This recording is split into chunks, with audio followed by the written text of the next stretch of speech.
Filem Ejen Ali The Movie 2, terbitan Primewood Studio dan Wow Animation terus mencipta fenomena. Dalam tempoh 4 hari tayangan, filem itu berjaya meraih kutipan 15.3 juta ringgit.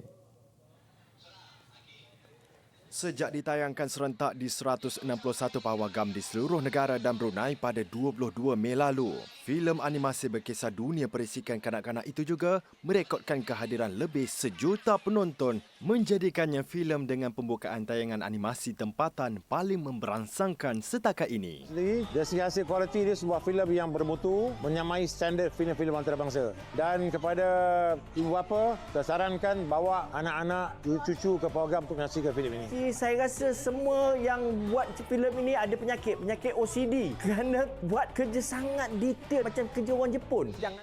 Bukan itu sahaja, populariti watak Ejen Ali yang kembali beraksi di layar perak nyata menerima sambutan luar biasa.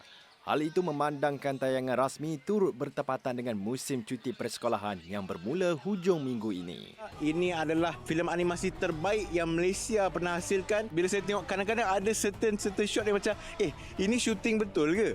Sebab sangat realistik dan saya rasa sangat setanding dengan international punya animation yang level-level Hollywood punya.